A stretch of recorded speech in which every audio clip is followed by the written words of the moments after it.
Good morning.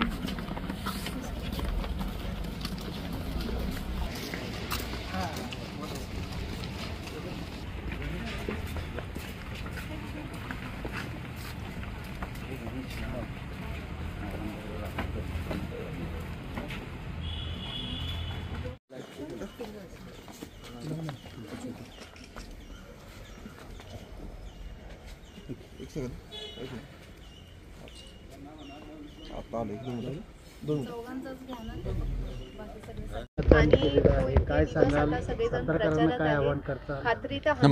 माझं आव्हान हेच आहे की सर्व सातारकर आणि जिल्हावासियांनी आपला मतदानाचा हक्क म्हणजे बजावला पाहिजे.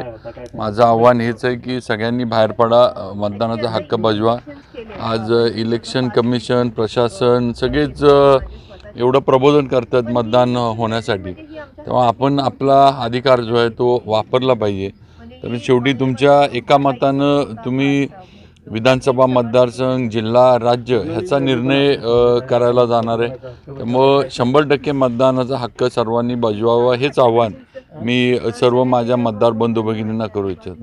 बाबा काय सांगाल, काय परिस्थिती आहे सध्या? नाही, मला माझ्या इथं सातारा जावळीमध्ये 100% मला यश मिळणार आहे हे याची मला खात्री आहे. जिल्ह्यातसुद्धा मला खात्री आहे की महायुतीचे उमेदवार हे आमचे जिल्ह्यातले जे आहेत ते सगळे उमेदवार आमचे विजयी होतील. आज महायुतीला जिल्ह्यात, राज्यात हे इलेक्शन सुरू झाल्यापासून वाढता प्रतिसाद मिळाला आणि परत एकदा राज्यामध्ये महायुती भाजपच्या माध्यमातून, भाजपच्या नेतृत्वाखाली सरकार बनवणार ही परिस्थिती 100% आपल्याला बघायला मिळते.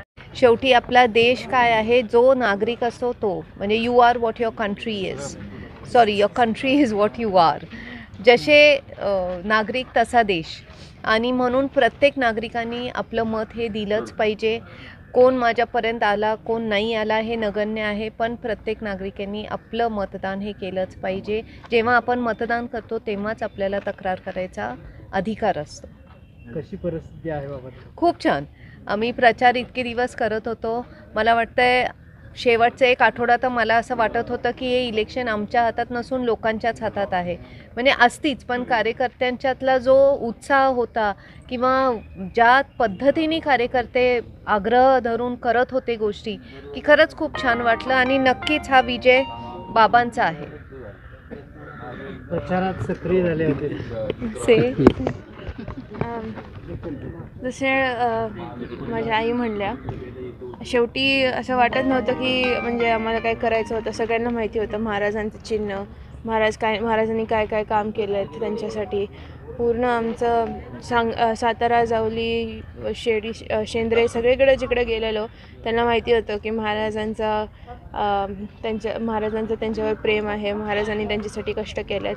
तर असं वाटत नव्हतं की जास्ती म्हणजे महाराजांच्या हातात काय होतं, तर सगळं आपल्या जनतेच्या हातात.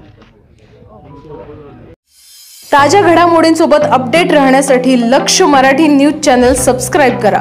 बेल आयकॉन दाबायला विसरू नका, म्हणजे आमचे प्रत्येक अपडेट तुमच्यापर्यंत पोहोचत राहतील.